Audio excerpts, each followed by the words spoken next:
and telemedicine is a key component of that. So would you like to share your perspective with us that, how can it be leveraged for vaccine delivery, how the digital ID envisioned is going to empower or it's going to disempower, and how do you create a seamless implementation, whatever your views are at the top level? Yeah, at the outset, thank you, Mr. Kocha. I would like to thank you and your team for inviting me for this discussion, be a part of this distinguished panel. And I bring you greetings from the Telemedicine Society of India. Now, as things stand, you as the organizer have posed 4 issues in front of this panel. So let me discuss all 4 very briefly, one by one.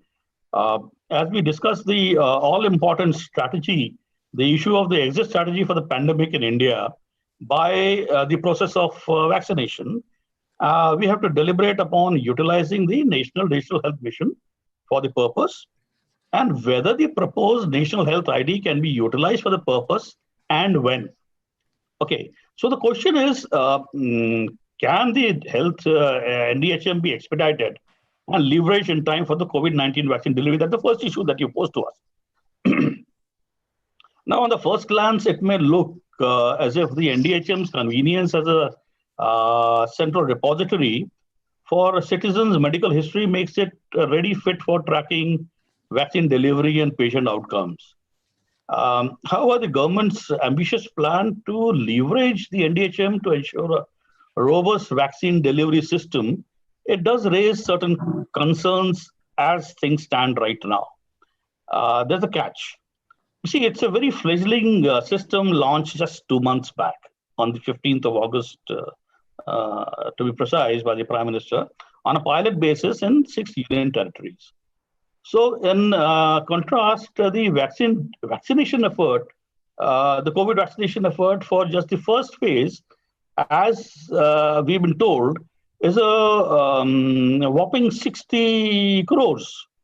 And it may be 30 crores at the first go. So NDHM, I do not think we would be able to scale up this rapidly. The initial COVID-19 vaccine supply would be limited. So it would be essential to verify that each dose reaches a real patient. Corruption, leakage, and even accidental duplication waste precious supply, and they would be detrimental to the success of the mission. See, the basic premise of the NDHM is its blocks of privacy and security of personal data, amongst other factors. In absence of a data privacy legislation, which we know is pending in the Parliament in view of the PDP Bill 2019, and there is an absence of homogeneous and interoperable system. So leveraging NDHM might open a can of worms and mere facilitation of the delivery of COVID-19 vaccines. At present, issues exist with respect to the necessary infrastructure, the digital literacy and data privacy concerns, which need to be addressed as well.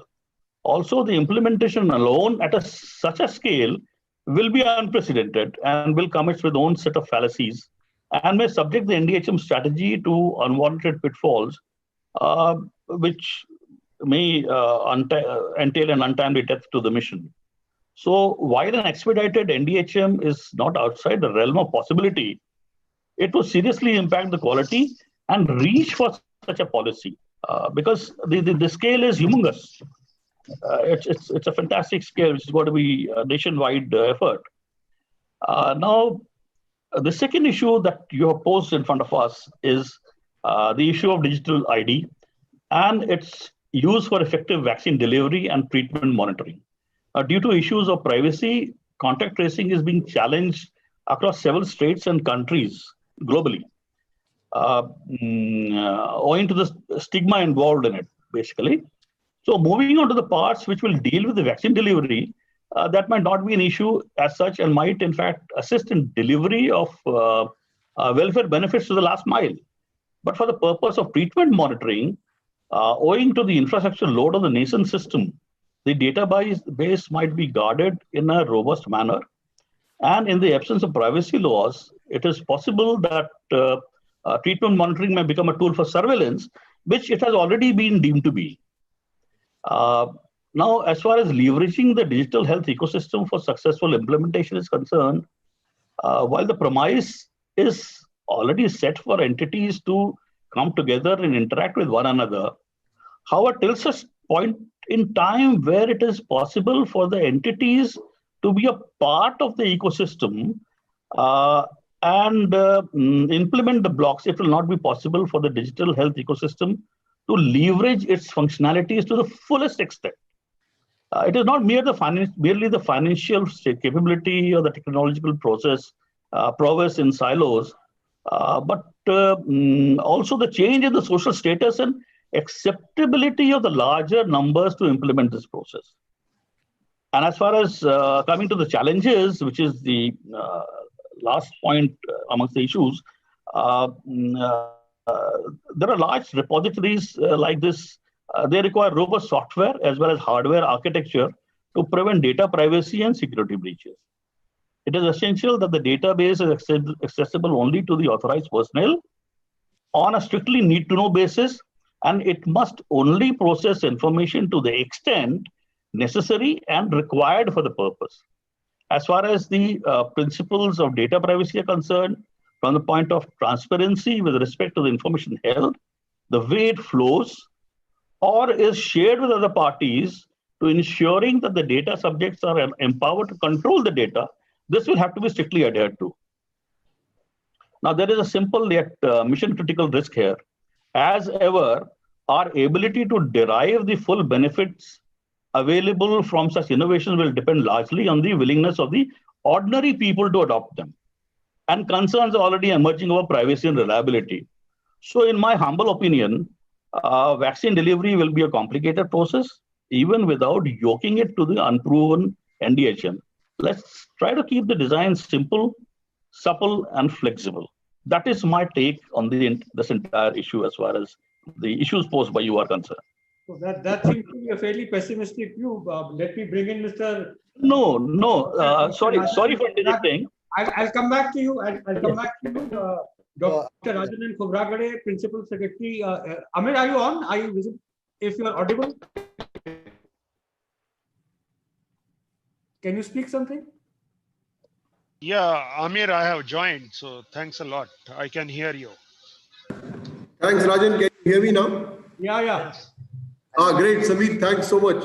Rajan, welcome. I know that you are fighting several fronts, and this is indeed such a pleasure to have you and a favor that you could join us. You know, Rajan is rushing for a Chief Minister's meeting. He's been, as you can see, there at the helm of affairs, being very busy. So, Rajan, we won't waste time. We will just want to hear you. And please feel free to leave the meeting when you have to go. We'll of course want you around, but we won't hold you from the really important work you're doing. Rajan is one of our most eminent, brightest officers. My disclaimer is that he's also a very dear friend. So you have to believe me when I say it. Rajan, over to you. Yeah, thanks a lot, Amir, and good morning, everybody, all the eminent people and experts who have been working untiringly in this fight against COVID. As Amir said, it's indeed a privilege and opportunity for me to share what we have been doing here.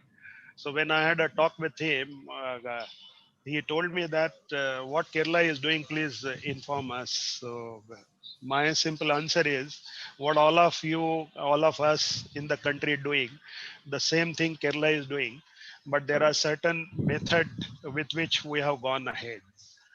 Just to tell you briefly, when WHO has declared on 18th of January that there is an issue, and at that time we used to call it a novel corona, on 19th January itself, Kerala government has issued the advisory.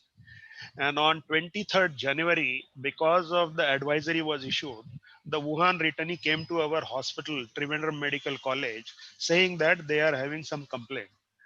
Now I go back a little bit. In fact, in 2018, unfortunately, Kerala also had to go through the Nipah outbreak in Kozhikode. In 2019, on 3rd of June, we had another Nipah outbreak in Ernakulam. So when the health machinery was going through this unknown diseases and the viral attack, it was understood by the system that we have to always have the preparedness for any kind of a disease, newer disease may cropping up. And on 9th of May, our Honorable Minister in 2019, we had taken a meeting and decided that we have to do all the preparedness regarding Nipah again and also any other newer disease which is cropping up. And we have also conceptualized the mock drill and we went ahead. In 2019, I'm talking about, and on 18th of December 2019, we launched a massive public oriented program. What we are noticing is that invariably the engagement with the community happens only in the hospital setting largely, and through our national program which are very well structured. Two of the programs which stand out, one is a national AIDS control program and another is a TB elimination program in our country. Other than this program, in fact, we do very superficial work. So what we felt is that we have to have a constant engagement with the community, and then we had launched that program on 18th of December to that is Ardhram People campaign. Now we have involved community to take part in. Our slogan is our health is our responsibility, and based on that, when we were going ahead, all of a sudden in January 18 this announcement by WHO, then getting this first person with a complaint in medical college, then detecting first patient in the country on 30th of January, that has in fact made us completely aware, and we have gone ahead with our own advisories also. So the point what I am making here is that when any incidents happens, in fact, we rise up to the occasion. But more than that, in fact, we have to have a far-sighted thinking in what way we will build the communities and in what way we will build structures and the processes so that if anything happens at the grassroots level, in fact, immediately there should be a response mechanism. So if I take a look at Kerala kind of a thing, in fact, the strongest point what Kerala is having is a fantastic decentralized mechanism, and our local self-government are very strong. And we have empowered them to take decision to do any kind of a mitigation activity, not only in health aspect, but also all the social determinant of health. That is one of the massive platform what Kerala is having. Second thing is the involvement of people and the civil society is very high, because I have been working in health sector and then I went around in more than 150 districts in the capacity of heading the technical support unit for HIV program. I noticed that the involvement of people and the Panchayati Raj institution and also civil society at the grassroots level is one of the best in the country. So what we have got here is the phenomenal response to the advisories and follow-up of those advisories. And that is the reason that when 3 cases got detected, February, there were not a single case in the country. These were the only 3 cases, but not even to their parents or their friends. Nobody contracted disease. And by February end, by March first week, in fact, there was a nil case. And then from Europe, exodus started, and then the cluster started forming in Agra and Rajasthan and also in Kerala. So that is the trajectory of the epidemic. So coming back to the point what Amir asked, that what is that Kerala is doing. So I think throughout the country, our response is very good. But what we are doing differently, right in the February, we thought that the most vulnerable population will be elderly and people with morbidity, because by that time a lot of data used to come of China and Wuhan and also of Europe and various countries, which clearly indicated the mortality rates are very high among the elderly population. So since February, we started a reverse quarantine process. We are having a database of around 45 lakh elderly population. And out of that, we are also having a specific data of pain and palliative care patient, which is around 2 lakh. And among them, we are also having a data of almost 1 lakh people are a single person family, and they are all requiring pain and palliative care. Then second thing is our India hypertension program, diabetes program, COPD program, and cancer program, and also mental health program. We are having a good data of the NCD. Out of that, in fact, we have called out who are all the people with the morbidity. And we started a direct marketing with these people with morbidity and also elderly people. So we have launched Grand Care program, which exclusively takes care of elderly population in our state. So much so that, in fact, whatever NCD drugs which are required to them, we have done the arrangement to provide NCD drugs, because unless we take care of the morbidity, in fact, if they contract virus, then they become very fast, very serious cases. Now, another thing which may stand out is our care giving pattern is not hospital driven. We have created 5 levels. One is asymptomatic positive, which we encourage to be remain at home if they are having independent rooms and a bathroom, so that they remain quarantined and they don't become a transmitter to their own family. Second level is COVID first line treatment center. Here, if the person is not having independent room in their house, then we take them to COVID first line treatment center. Third level is domiciliary care center. So domiciliary care centers are the centers for the people who are not having a good setup at their respective home, and the people who will be needing the reverse quarantine. Because unless and until we protect our elderly, we will have a very high fatality rate. So we have created this third level of domiciliary care center. Then our fourth layer is COVID second line treatment center. Any COVID patient with a mild symptom is managed at the COVID second line treatment center. And the fifth layer is a COVID hospital.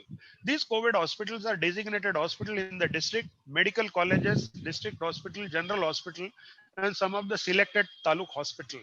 We have popularized the number of all these designated COVID hospitals throughout the state from day one, January end onwards. So people know, as per their symptom protocol, we have done the method to complement the effort of people, that we are having a very well laid out telemedicine structure and the call centers, etc. So we navigate the people based on their complaint, whether they need to go to the CFLTC or DCC or CSLTC or COVID hospital, and we take care of this patient seamlessly. Another value added thing what we have done is our mental health program is very strong. We are having a set of counselors, and with them we are constantly by rotation trying to reach to all the people who are COVID positive.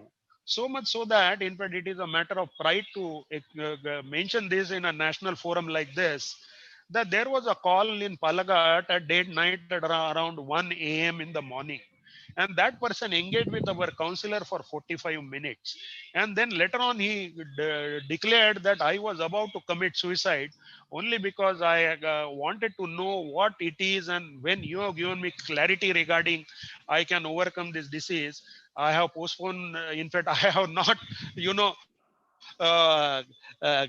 committed suicide.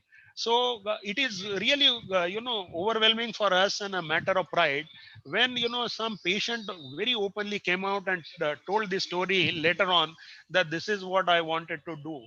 And it is not a random event. This random event gives us a lot of information that the systems are working if we put our heart and soul and generate that confidence among the public.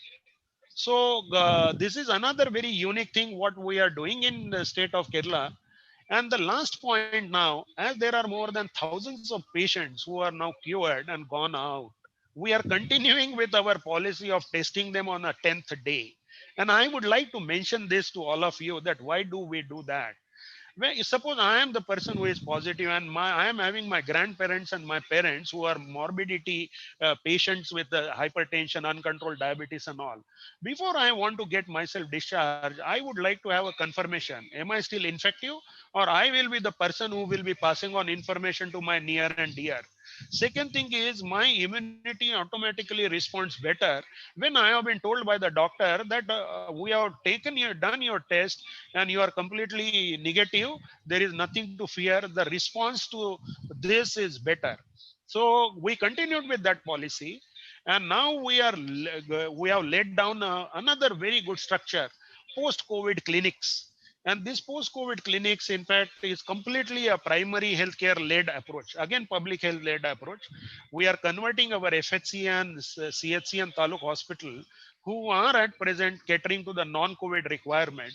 All these nodes will become a post-COVID clinic on a fixed day, fixed time basis, so that all these people, lakhs of people who have gone out, will not again congregate our COVID hospital, but they will get this post-COVID related management related issues right at the their nearer to their villages and the towns, and only the referrals will come as per the referral protocol to the respective places to provide them care.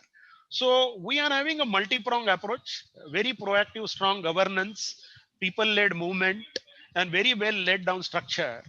And the management units we have created at the panchayat level, at the block level, at the district level, that I am confident that it should not happen, but any incident happens in future, in fact, without waiting for any guidelines from anybody, any one of us, our teams will start working on these lines, and we should have only supportive supervision and some guidance from our side.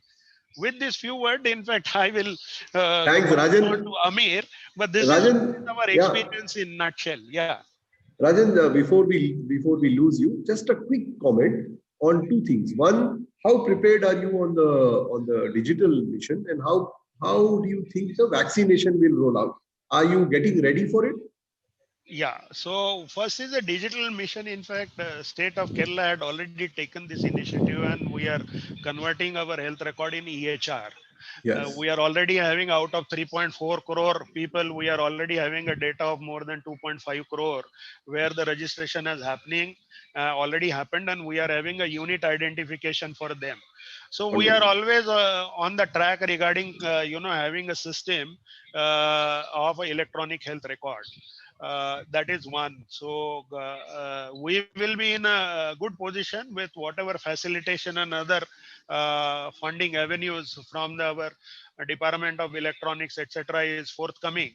Definitely, in fact, we will use that. We have been sharing our what work we have done and connected our primary health center, family health centers, which is a very unique concept in Kerala, and our secondary hospital and tertiary hospital.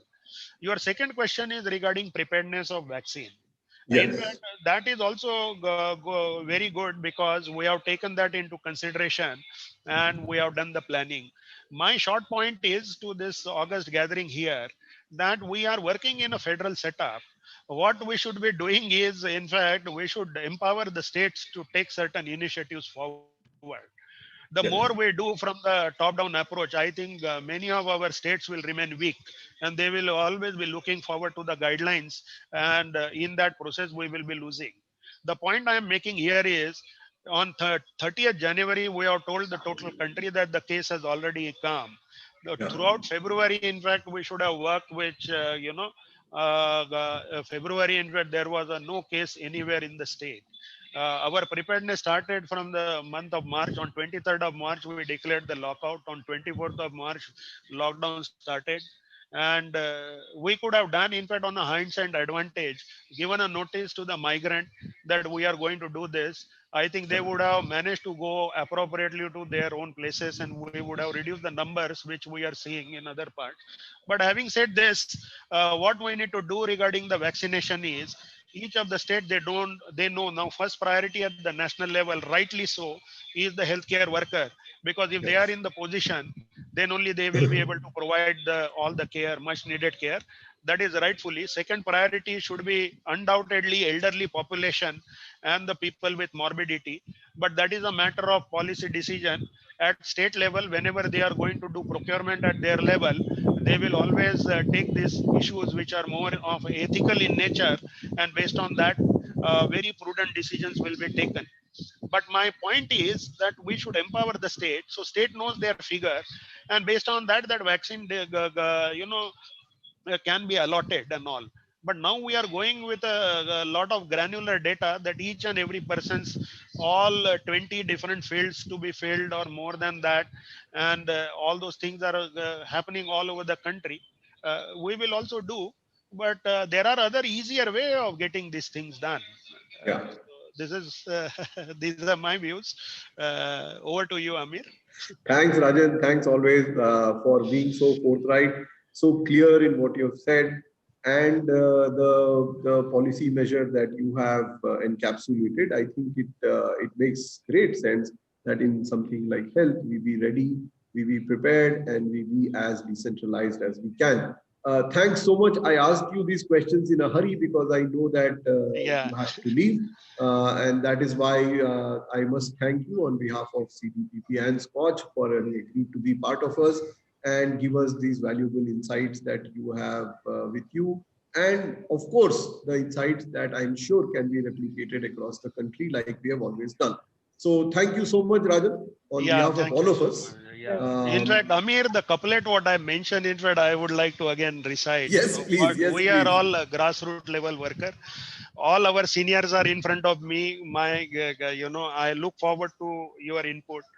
But the principle with which we work is, in Hindi it goes, मैं तो हूँ एक मजदूर, मुझे देवों की बस्ती से क्या, धरा Wow. पर कई एक बार मैंने स्वर्ग जो बनाए. This is, we are in Wow. pandemic. We are in Wow. pandemic, Wow. and in pandemic, if we don't realize that what role each one of us have to play, I don't know, Yes. in fact, why we are waiting for some other calamity or some other thing. So with this word, I will take your leave. I thankful to my dear friend Amir and all of you for Okay. Thanks patiently so much. Thank you so hearing. much. Thanks, Rajan. Thank you Thanks, so much. especially. To you, and Thank you. such a wonderful work which has been done by you in your state. I would urge once again, kindly, you must participate in the nomination. Absolutely, Gusharan. I'm good. Yes. While you have done such phenomenal and fantastic work, as you rightly Yeah. said, as we are learning from others, give others a chance to learn from you as well. Wonderful. Thank you I'm so sure. much. Thank you. I'm sure Thank we you, will Amir. encourage Rajan. Thanks, Rajan. Thanks so much. Thank you. Thanks and Bye-bye. bye. Thank you. May I now move to my fellow Telugu, another person who's done very lot of work.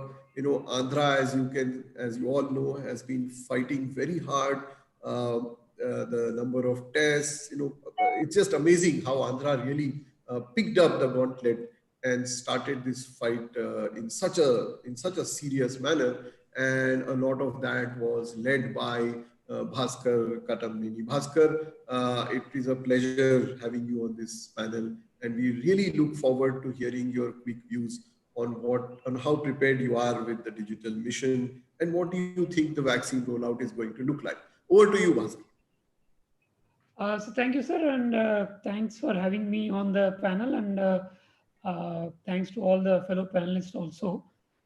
Sir, your question was in two parts. First thing was regarding the work done for COVID, sir. What happened was that, sir, we had a lot of cases, but we were also testing high. Yes. In fact, we were Yes. consistent with testing, and even today, see, we are the for tests per million, we are still the highest in the country among the larger states, not considering the union territories. So we were testing high, we were getting more positive cases. There was a lot of media, this thing, Andhra is having a lot of problem, lot of cases and all. So we never looked at the number of positive cases that we are having. The whole idea was to identify every positive case. So you need to test more, you get more positive cases, then you treat the patients early on. So that has given us some good dividends in the sense that our mortality rate happens to be one of the lowest in the country because so we found initial days that if we have at least 10 to 12 days of treatment protocol for every patient, the chances of survival are better than bringing a patient at the last minute if he's an undiscovered positive and he ends up in a hospital in a bad state. So the idea was to always, identify early on. So roughly, sir, in all the positive cases we are getting, so 8 lakh odd cases, around 90% of our cases were asymptomatic. So we discovered positives when they were having no symptoms. So, and then treatment was early on. So we could definitely give a lot of time to our doctors to ensure that best treatment is given. And today I'm happy to announce that we have the Highest recovery rate in the country is with our state, sir. The lowest mortality rate is also Andhra. Highest Yes. recovery rate also happens in Andhra, and it's not a sum figure, sir. I'm happy to say that every district has higher recovery rate than the India's recovery rate, and every district in Andhra has a lower mortality rate than the country's average. So we had a problem in the sense that we are a new state. We got divided from the combined state. A lot of medical infrastructure was not there in the new state of Andhra Pradesh because Hyderabad, being capital, had a lot of infrastructure. We had to build from scratch. So in a way, it was good to us in the sense that we didn't do any kind of a centralization. Every district, every taluk was an independent unit. We didn't have any patients being transferred from one district to other district and within the district also. We try to manage within the resources within the local area. So that being the background, sir. So the second part of the question, sir, regarding the National Digital Health Mission, I would say it's quite early to really be saying that we have any state or the country has taken off on the National Health Mission. It was just announced. We are at very early stage. And India being, National Health Mission is basically about ensuring that the entire citizens' health database is available and is available for all the facilities for treatment thing and also for doing a kind of an analysis at a population level. We are very at a nascent stage, and the country, different states are at different levels of digitization. There are couple of states, 6-7 states, which are having an early advantage in the sense that they've done a lot of work in this field. And there are also a large number of states which are just have to start off from zero. So I think it's some time before we can actually say that, the National Health Mission, whatever mandate is there, we are starting off on that. I can only comment on where we are in terms of Andhra Pradesh. What we have is, sir, currently we have a robust database of all the citizens and linked to our health system. So the database is arranged in such a way that for every citizen, we exactly have layers of data arranged according to the villages, according to the PHC, according to the secondary and tertiary healthcare facilities that we have. And regarding the citizens health database, we have basic demographic data available with us. And during COVID, we took advantage of that. So we did 5 rounds of house-to-house survey visiting each patient, and then we could get basic health data of the citizens into our database, which basically indicates their basic health profile as what citizens have actually told us. Now, sir, there is another program that is going on, what is called non-communicable disease database is being built up across the states. The NCD data is being built up. We use that opportunity using the same NCD parameters. We also added few more parameters of all communicable diseases and also the individual's health data, not on merely what he's seeing, but doing through a proper diagnostic test.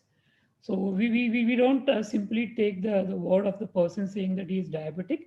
We also conducted blood test, and we know whether he is diabetic and what is the range of the current situation.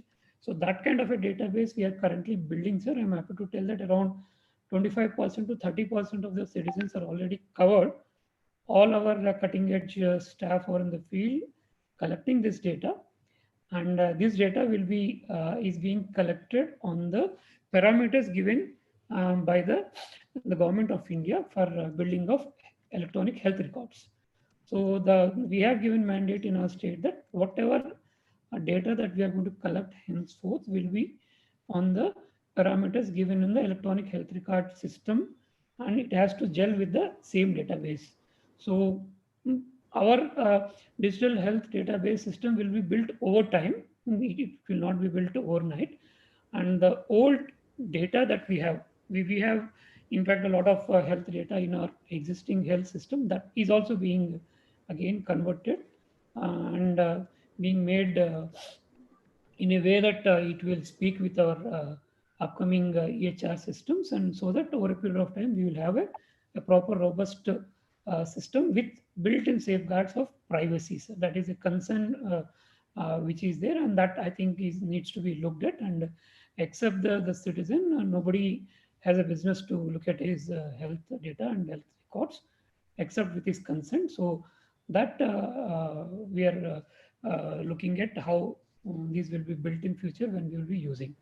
So the current data that we are collecting, sir, will be made available to all our health system through our fixed day health services, through our PHCs, through our sub centers and all. When citizens visit them, then their health record will be available there, and over which the whatever diagnosis and whatever tests are being conducted will be also be added to the database with the consent of the patients. This is what we are currently looking at. So around about 25 to 30% of the data is already with us. As we speak, in the field data is being collected after doing proper diagnostic tests so that we have a proper scientific data available with us. And regarding sir vaccination, I think there was no intention of collecting the data for vaccination to create a electronic health record data. So I don't think that was a mandate. So the mandate was to create a database of the frontline health workers, assuming that they are the first ones who will be vaccinated. The mandate was very simple. It was never beyond collecting the data. And the kind of data that is collected, that we are collecting is very simple. It is just basic data of the staff, their location to facilitate us to, doing the vaccination better and an efficient manner. It doesn't have data beyond that. It just has data regarding their age, their addresses, where they are working and all. I think that data that we are currently collecting across our state, I think in all the states, is only geared at making vaccination an easier task. I don't think it is intended to creating an electronic health record or electronic health database per se. These are my observations. Thank you, sir. Super, Bhaskar. Thanks so much. Again, the clarity with which you told us what Andhra has done is indicative of the stupendous amount of work that has happened there. We who were watching the scene very carefully were very worried for Andhra.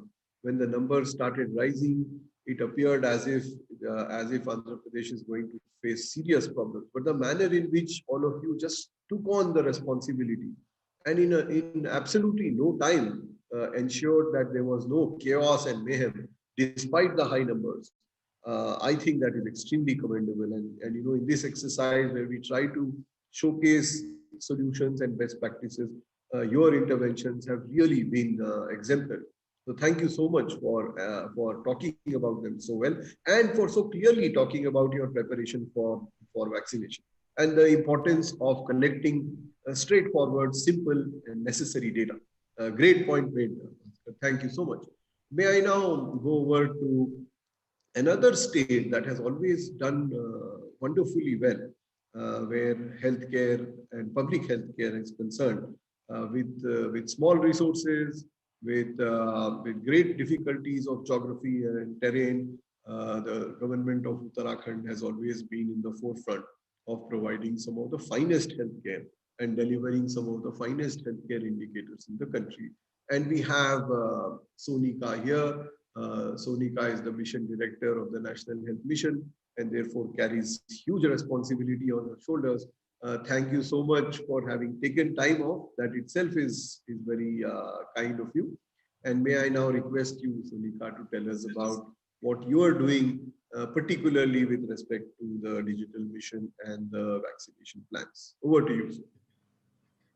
Thank you so much, Amir. And thanks for having me here and giving me this opportunity to be a part of this panel. In context of Uttarakhand, I'll just like to brief you on what we have done in COVID as of now, since last 6-7 months.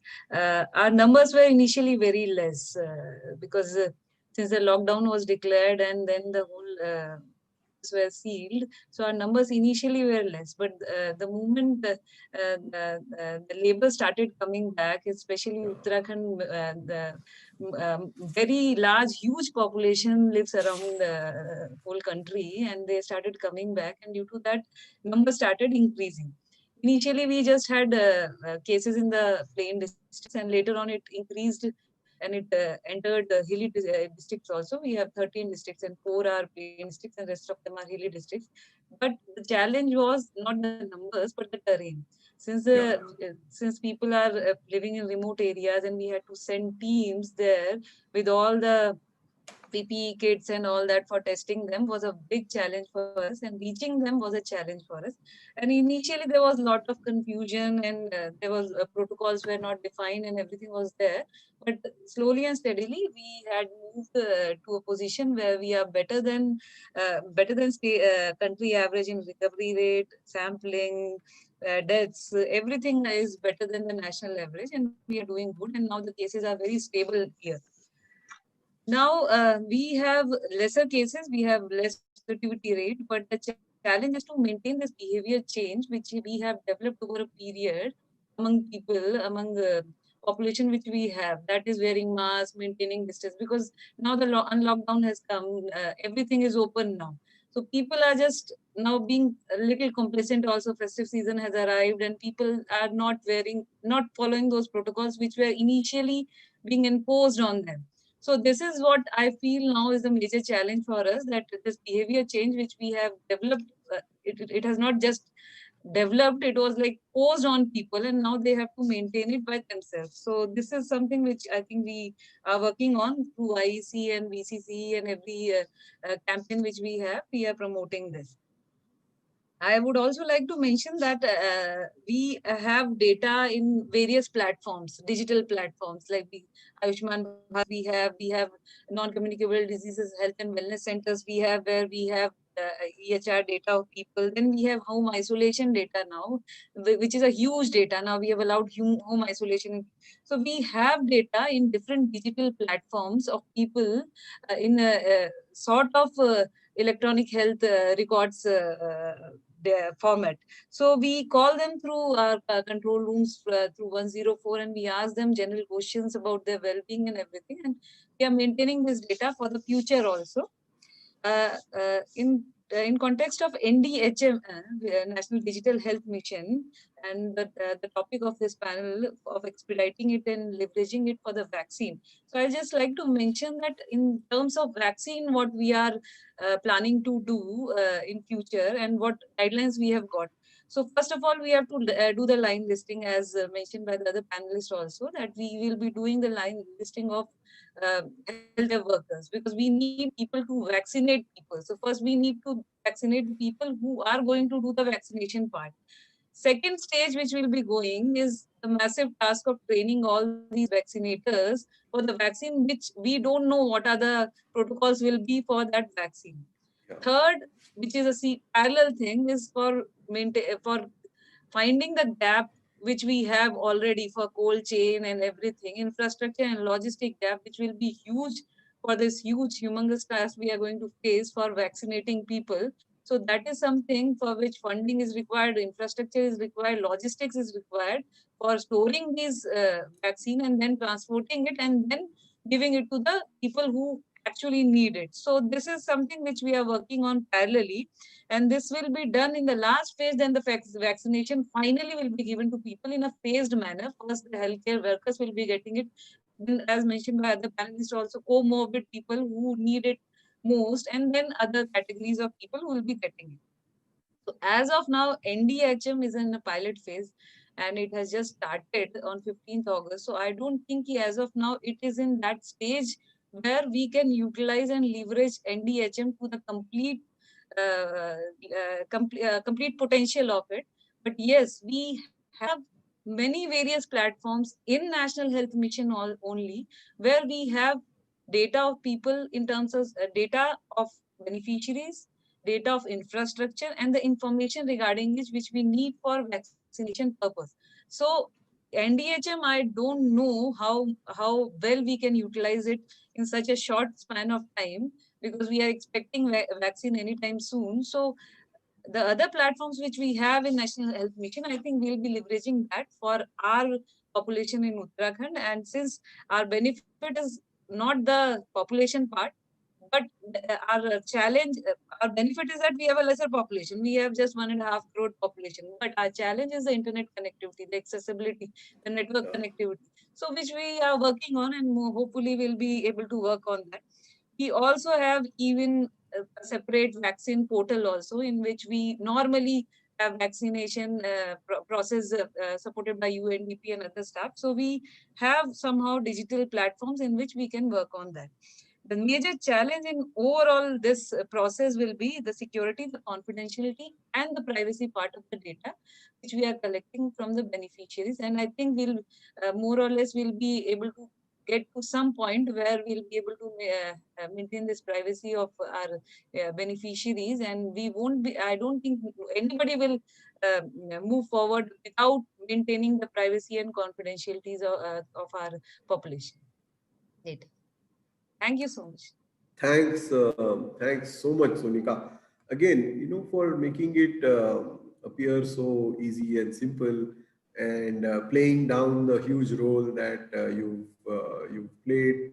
It's so nice to see officers like yourself look at the entire challenges, set of issues that states face, and talk about them in a manner that will be useful to others. You made a very very modest point about saying that you have a small population, and when you say that a small population is just 1.5 crores, that's a lot of people.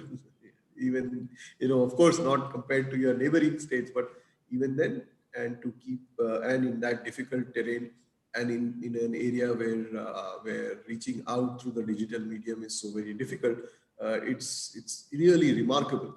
The manner in which you all have tackled this, and we will be watching you very closely, because what Uttarakhand does will have a lot of learnings for states like yours. So thank you so much, and for making that very interesting and very simple point, that straightforward point, that look, when vaccination starts, we might not be ready with the NDHM. So we might have to use whatever available platforms exist. That's such a good and an important point that you made. So thanks to all of you for having presented to us such a fascinating array of experiences and of case studies. We've lost Rajan to his chief minister, but before that he gave his comments and went. I will come back to all of you and ask you just one simple question each. My first question is therefore to Dr. Ashwini Goyal. Dr. Goyal, the challenges that all the speakers have talked about are really on two counts. One is the infrastructure issue, and the other is on the information and its value, its privacy, etc. What do you think is going to be the bigger challenge? Is the bigger challenge the infrastructure, or is the bigger challenge the data that is collected and how it is used and how it possibly could be misused? Your opinion on that?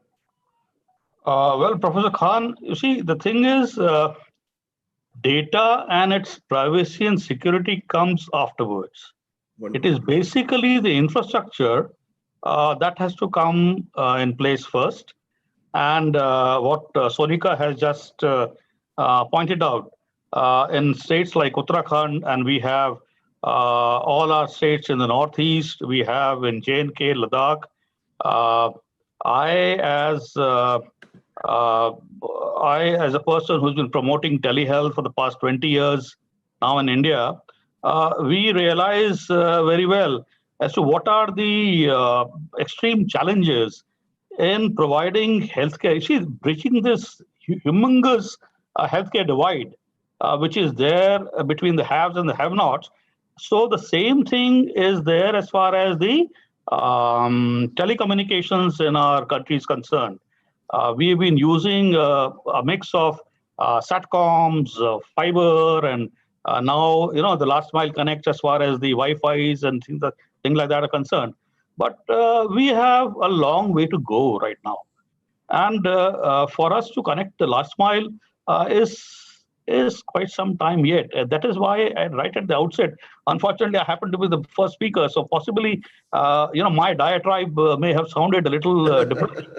But you see, no, there is a very, very cogent, hopeful note in whatever I speak. I'm very, I have implicit faith in the capabilities of the government to lay down a fantastic and very robust network all over the country within not very long time. And that is where the actual fruits of digitalization of the entire healthcare paradigm will be apparent. And that is when we can start talking about the data privacy and security aspects. Till then, I don't think it is very relevant to talk about the security and privacy issues. It is more we have to concentrate on laying down the ground infrastructure. And you see, this infrastructure is not merely hardware and software. It is skillware also. We have to do the capacity building of the human resources who are involved. And the entire paradigm of people who are right at the front lines, the doctors, the allied health workers, the people who are going to man the systems, the entire thing is involved. So I would say it is the infrastructure first and then be the concerns about privacy and security. Super. Thank you so much, Dr. Goel. Bhaskar, let me ask that question to you. So are you ready? Dr. Goel very clearly says that what is required first, and we can talk about other things later, is the infrastructure and not just the physical infrastructure. So do you think that your system in the government of Andhra Pradesh is ready, and what is going to be your biggest challenge? Sir, I would say that we can start off. I wouldn't say that, this is possible overnight. This is going to be a long haul. It's not going to happen over, say, next month. It's not going to happen over the next year and all. So we are looking at a time horizon of at least 4 to 5 years for a mature state to complete. For those states and territories which are at very nascent state is going to take some more years. The reason being that, as I said, one thing is regarding the software and hardware part can be scaled up very quickly. Today, technology is available. That should not be a problem. But what is an issue would be the capacity. So for the capacity to actually interpret the digital data, or the capacity to actually to convert the physical data into a digital data at different levels. Right now, most of our diagnostic systems are all analog systems or basically paper-based systems. They all need to be converted. That will take a bit of time. And second thing, interoperability between systems. What has happened is that digital revolution, so digital health is coming later. We had a digital revolution coming in. So even in the health sector, a lot of work has been done. There's a lot of databases are there today. They don't speak to each other. And in fact, one example is today it's 2 departments whose database needs to be speaking to each other on a day in day out basis are the Department of Health and Department of Women and Child Welfare. Unfortunately, they don't speak to each other. So for a basic vaccination data today, an ANM and an ASHA also collects data who are to be vaccinated, the line listing of data and all. And the same activity is repeated again by an Anganwadi worker also to a large extent. And when we see their the kind of data they collect, both the frontline workers who are working in the same village, the Anganwadi worker and the ASHA worker, we find that half the data fields are same, but they still keep on collecting the data and then kind of writing reports, and the reports are huge in numbers.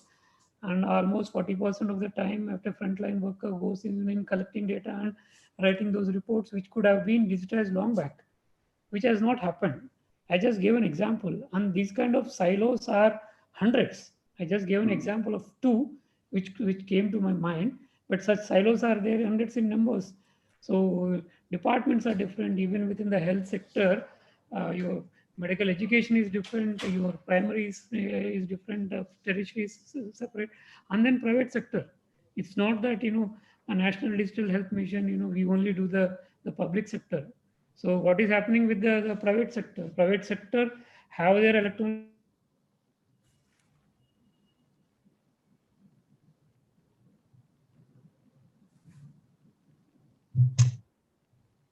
Yeah. Are we losing you, Bhaskar? I think we lost him. Yeah, but not without making a very significant point. And I'm sure if I ask Sonika that question, she will have something to say on that. But Sonika, your views, is implementation going to be tough? Are we going to have huge challenges vaccinating our population, and which one of them will be your biggest challenge?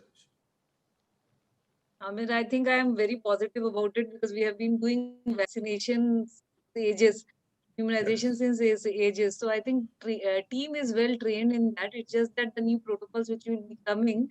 So the challenge will be to train them. Capacity building will be the major challenge for us. That's what I can foresee it. And the gap analysis part, the infrastructure part, which you mentioned, because as of now, we have cold chains which are catering to the immunization of and vaccination part, which is normally going on. But now, since the new vaccine is coming, the storage part of it, then how to distribute it, cold chain part is something which we have to work on, and then we have to find the fund. We have to fund it, and then create it in a very short span of time, which will be a challenge for us. So this is something infrastructure wise. And apart from that, my major challenge will be to feed this data at the places where there's no network connectivity, internet connectivity. So, training the people and then asking them to feed data from the place where the facility is located, and making it sure that the internet connectivity and network is there is something which is a challenge for me in the hilly terrain of Uttarakhand. So that is something. Apart from that, as of now, since we are doing healthcare worker, frontline workers, data collection.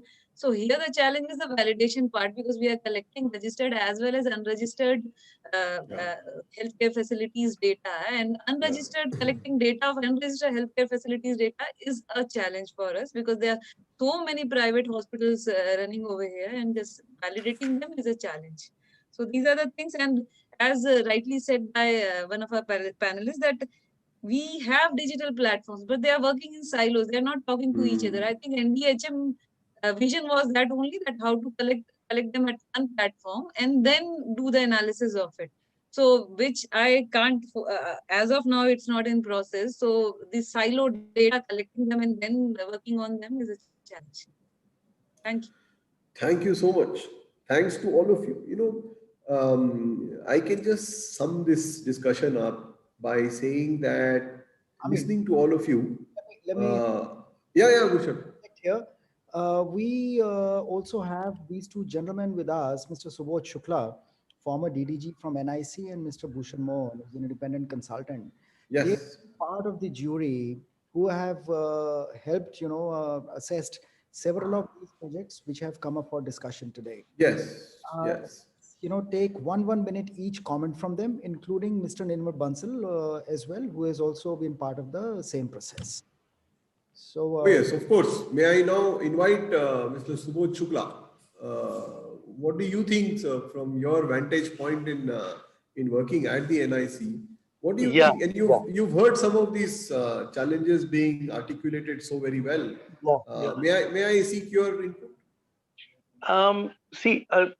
Whatever has been presented is a wide spectrum, and a lot of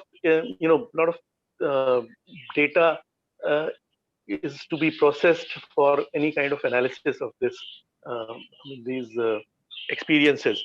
I have been part of the jury, and we have seen what Sonika madam has presented, and we have seen several efforts from Andhra Pradesh, from Tamil Nadu, and some of the front runners from Kerala, especially. So we know that some states have been doing very good work, and some other states have been struggling to some extent. Now, how do we make the best practices available to all for in a manner in which it can be utilized is a challenge. I don't know if someone is working on that or not, but this is something which needs to be done. I'll restrict my comments today to the subject at hand, that is vaccination and the telemedicine, which was presented by one of the presenters. Can you hear me? Yes. Yeah. So the vaccination part, the digital health mission, and what Monica Madam has said, that the digital tools may not be available in time, but we should need to be ready. And we are, I mean, she said that they are ready because they have been doing the vaccination all along. But I personally feel that, you know, for a country as large as India, digital tools will be necessary, especially for a vaccination effort of this magnitude and this scale. It may not be possible for the traditional methods of vaccination or traditional methods of doing this in such a short time. So how the digital tools would be used, or how they can be set up as quickly as possible, if Kerala can help us, or if someone in Andhra Pradesh can help us, I mean, that needs to be something which is a challenge and which needs to be considered. The other thing which I want to mention is telemedicine would be a very critical input for dealing with all other kinds of.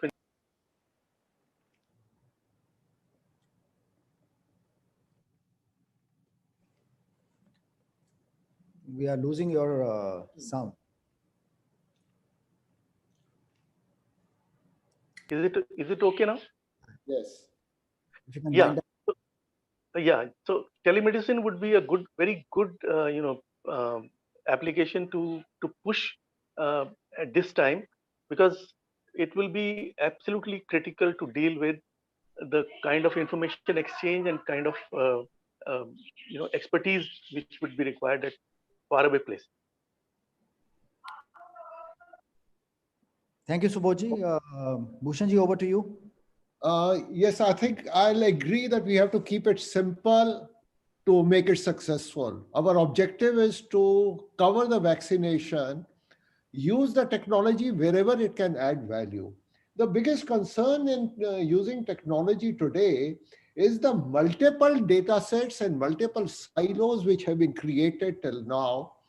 So we have to, first of all, find a way how to really leverage them, which has to be done at an individual state level, because each state is at a different level. So as Kerala said, it has to be something like a ground up. It has to be done in a federal structure. We have to leverage each of the state, and those are the people who are going to tell us how exactly it has to be done and what their requirements are, so that whatever can be done centrally, that they can leverage it. The states which will be requiring more guidance are the ones which are not so advanced, especially like the non-southern states, the northeastern states, Jammu and Kashmir. I think they will be requiring more support, but the infrastructure there is so very poor that just to let them depend upon technology would really not be the right thing right now. I would also like to add something on e-telemedicine, which is being talked about. I recently had experienced this use of e-Sanjeevani, which has been developed by CDAC. And let me tell you, I found it fantastic. And I personally used it. I think those are the things which we should encourage and leverage much, much more. So I think this is what I would like to say. The other thing I would like to add, when we reviewed the state presentation or the district presentations, a lot of effort was given on what has been done, but how the outcomes are measured have really not been looked into statistically. Primarily, what is the positivity rate, what is the doubling rate, how much of the coverage of the tests have been taken place. Statistically, that information has been lacking at the ground level. I think we have to make people aware on that, because that will have direct impact when we talk about vaccination. Thank you so much. Thank you. Thank you so much, Mr. Mohan. Is there someone else, Gursharan? Yes, Mr. Bansal, I don't think he's online right now, so we can Okay, go. thanks, Gursharan. Thanks. I was just winding up as we are through with our time. We've actually exceeded it a little bit, but I must thank all of you profusely again. And if I just sum this discussion up, what I can say is that we find that there is this enormous amount of optimism and hope from our officers and all those who are responsible for having run this program so well in different terrains and different states. In these bleak times, such hope and such optimism is really required. The second point I would like to make is that apart from the big challenges of infrastructure and of training staff, there is a huge challenge of the uncertainty regarding the vaccine. Where is it going to come from? When is it going to get ready? And very importantly, as you know, Adar Poonawalla, etc., have talked about, how are we going to finance these vaccines? Who is going to pay for them? Are we going to give it free? You know, the Bihar election has shown that there is a huge constituency for free vaccines. Are we going to give them for free? Are we going to charge the states? Who is going to get that money out? We are looking at least 10 to 12 billion dollars worth of vaccines only in the first year. So that's going to be a challenge. And finally, the point that seems to come across is that while the National Digital Health Mission will not possibly be ready in time for the vaccination rollout, but it is a very critical part of our healthcare system, and it needs to be brought in quickly with this point that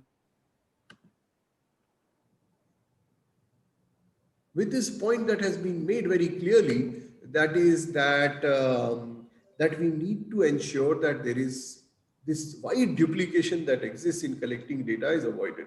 That was a simply wonderful point, that our frontline workers spend so much of time collecting data, the same data again and again, and therefore we very quickly need to address that huge challenge.